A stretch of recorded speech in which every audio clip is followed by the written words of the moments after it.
Dear student, very good morning. So today we will start a poem. The name of the poem is The Little Turtle. Okay. As you know that yesterday we read this poem only and today we will explain it. First of all, today's date is 29th July 2021 and the day is Thursday. So let's start. There was a little turtle. He lived in a box. He swam in a puddle. He climbed on the rocks. इसमें आपको पता है मैंने there is a poet Vachel Lindsay who wrote this poem. जिसने poem लिखी है उसका name है Vachel Lindsay. Okay. And he is telling about the turtle. वो टर्टल के बारे में बता रहा है. Okay. There was a little turtle. एक छोटा सा टर्टल था, छोटा सा कछुकुमा था, छोटा सा कछुआ था. Okay. He lived in a box. वो कहाँ पे रहता था? एक बॉक्स में. बॉक्स ऐसा नहीं है कि कोई स्पेशल बॉक्स था उसको लाकर दिया हुआ उसमें रहता था. नो बेटा, जो टर्टल होती है उसकी एक बॉडी का पार्ट होता है जो उसकी बैक साइड होता है, वेरी हार्ड पार्ट. ओके. और जब उसको ज़रूरत होती है, जब उसने छुपना होता है या सोना होता है, वो अपनी बॉडी को इस बॉक्स के अंदर छुपा लेता है. ठीक है. So that's why he is saying he lived in a box, कि वो एक बॉक्स में रहता है. ठीक है. ही स्वैम इन अ पडल्स. वो कहाँ पे तैरता है? आपको पता है जो टर्टल एक वाटर एनिमल है, वो पानी में भी रहता है और इवन कि वो लैंड पे भी रह सकता है विदाउट वाटर. ओके. पडल्स आपको ऑलरेडी बताए थे लेसन में, जो आपने लेसन रीड किया है पहले, Raja learns to wash his hand. Puddle क्या होते हैं? A small pool of water on the ground. जब ग्राउंड पे है ना, या फिर रोड पे या फिर फील्ड में पानी खड़ा होता है तो उसको क्या बोलते हैं आप? पडल्स. ओके. तो ही स्वैम इन अ पडल. वो उन पडल्स में तैरता है. स्वैम मीन्स होता है तैरना. ओके. जो पानी में तैरना उसको बोलते हैं swum. He climbed on the rocks. वो कहाँ पे चढ़ जाता है? क्लाइम मीन्स होता है चढ़ना, ऊपर चढ़ना. ठीक है. वो कहाँ पे चढ़ जाता है? रॉक्स पे चढ़ जाता है. जैसे रॉक्स मीन्स स्टोन होते हैं, पत्थर होते हैं, मीन्स उनके ऊपर भी चढ़ जाता है. ठीक है. He climbed on the rocks. अब जो फर्स्ट स्टैंजा था आपका, there are 3 stanzas. First has done. एक छोटा सा टर्टल था, वो एक बॉक्स में रहता था, वो पडल्स में तैरता था और रॉक्स के ऊपर चढ़ जाता था. ठीक है. पत्थरों के ऊपर या फिर छोटे छोटे जो आपको लगता है कि वैली की तरह बने होते हैं पत्थरों के साथ, उनके ऊपर चढ़ जाता था. So now come on next stanza. He snapped at a mosquito, he snapped at a flea, he snapped at a minnow and he snapped at a me. First of all, the meaning of snap. Snapped क्या होता है? Try to bite. काटने की कोशिश करना. Means जैसे मच्छर काटते हैं ना, ऐसे ही जो टर्टल भी काटता है. ठीक है. वो किस किस को काटने की कोशिश करता है? He snapped at a mosquito. Mosquito means होते हैं मच्छर. ठीक है. मच्छरों को काटने की कोशिश करता है. He snapped at a flea. Flea क्या होते हैं बेटा? स्मॉल स्मॉल इंसेक्ट होते हैं, एनिमल, जो एनिमल्स की बॉडी के ऊपर होते हैं. ठीक है. और वो एनिमल्स का ही ब्लड को एज अ फूड यूज करते हैं.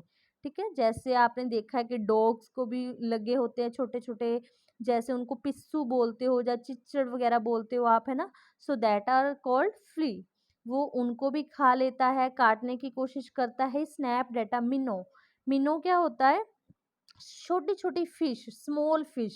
मीन्स ये वाटर एनिमल है. एक तो बिल्कुल बिग फिश होती है, एक छोटी छोटी होती है जो पानी में कभी कभी देखना ऐसे ऐसे जैसे स्नेक की तरह घूमती होती है पानी में. ठीक है. बिल्कुल स्मॉल स्मॉल. उनको भी खा लेता है, उनको भी काटने की कोशिश करता है.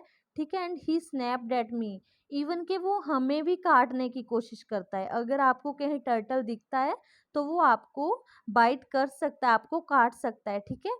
तो ही नेक्स्ट आपका stanza. He caught the mosquito, he caught the flea, he caught the minnow but he did not catch me. अब देखो, जिस जिसको उसने काटने की कोशिश की अब उसको पकड़ भी रहा है. जब मॉस्किटो को काटेगा पहले उसको पकड़ेगा फिर वो खा लेगा. ठीक है. ऐसे ही उसने मॉस्किटो को भी पकड़ लिया. कॉट मीन्स होता है पकड़ना, कैच करना. ठीक है. Caught coat coat. ठीक है. कोट का मीन्स होता है कैच करना, पकड़ना. ही कॉट द मॉस्किटो. उसने मच्छर को भी पकड़ लिया. ही कोट द फ्ली. उसने फ्ली को भी पकड़ लिया. ही कोट द मिनो. उसने मिनो को भी पकड़ लिया. मीन्स इनको पकड़ भी लेता है, खा भी लेता है, okay. But he did not catch me, but वो मेरे को एक काट जरूर सकता है, स्नैप जरूर कर सकता है, ठीक है, लेकिन वो मेरे को पकड़ नहीं सकता। ऐसा नहीं कि वो हमें ह्यूमन बीइंग को पकड़ के पूरा अंदर तक खा जाए, है ना, पूरी बॉडी को खा जाए, नो, वो काट सकता है। इसलिए जो पोइट बोल रहा है कि उसने मॉस्किटो को भी पकड़ लिया, फ्ली को भी पकड़ लिया, मिनो को भी, but he did not catch me, but उसने मेरे को नहीं पकड़ा, वो मेरे को पकड़ ही नहीं सकता, ठीक है, वो छोटा सा टर्टल है। So this is the explanation of the poem, very easy poem. So now let's read about the poet. Nicholas Vachel Lindsay was born in 1879 and 1931, means वो 1879 में उसकी जो उसका बर्थ हुआ था और 1931 में उसकी डेथ हुई थी, ठीक है। He was an American poet, वो अमेरिका का रहने वाला था। His parents wanted him to become a doctor, उसके जो पेरेंट्स थे, उसके मदर फादर थे, वो चाहते थे कि वो डॉक्टर बने, ठीक है। But he went to Chicago to study art, but वो चिकागो को चला गया, एक सिटी का नेम है, ठीक है, वहाँ पे आर्ट की स्टडी करने के लिए, जो जिसमें उसका इंटरेस्ट था वो स्टडी करने चला गया। लेटर ही move to New York and started to writing poetry, उसके बाद वो न्यूयॉर्क में चला गया, मूव मीन्स वहाँ पे मूव हो गया, वहाँ को चला गया, और उसने क्या स्टार्ट कर दिया करना, राइटिंग पोइट्री मीन्स पोइम्स लिखनी स्टार्ट कर दी, ठीक है। राइटिंग पोइट्री मीन्स जैसे ये पोइम लिखी है ना उसने, ऐसे उसने पोइम्स लिखनी स्टार्ट कर दी। He handmade his first book of poetry, उसकी अपनी हाथों से बनी हुई उसकी फर्स्ट बुक थी जो पोइट्री की, उसका नेम था वेयर इज एलाडिन लैम्प। जो फर्स्ट बुक थी उसकी पोइट्री की, उसकी बुक का नाम क्या था, वेयर इज एलाडिन्स लैम्प। इन 1904 उसमें जो उसने बनाई थी अपनी सबसे पहले वाली बुक जो पोइट्री की थी, कब जो बनाई थी, कब उसने मीन्स तैयार की थी अपनी, 1904 में। और इन 1906 में उसने क्या किया था, he undertook it and sold his poem for food and lodging. Means उसने जो अपनी वो बुक थी जो 1906 में अपनी वो पोएम वो बुक अपनी जो मीन्स सोल्ड कर दी थी, बेच दी थी अपनी ज़रूरतों को पूरा करने के लिए, ठीक है। His first poem to be published was titled, जो उसकी सबसे पहली पोएम थी जो पब्लिश हुई थी उसका क्या टाइटल था, उसका क्या नेम था, General William Booth enters into heaven. जी नेम है पोएम का, जो उसकी सबसे पहली पोएम थी जो पब्लिश हुई थी। And the second poem to be published, जो सेकंड पोएम पब्लिश हुई थी उसका नाम था the Congo, okay. Lindsay had become very well known by then, इसी वजह से जो लिंडसे है बहुत फेमस हो गया था all over the world, okay. So now this is a poem, okay, you have to read it, understand it. Thank you, have a nice day.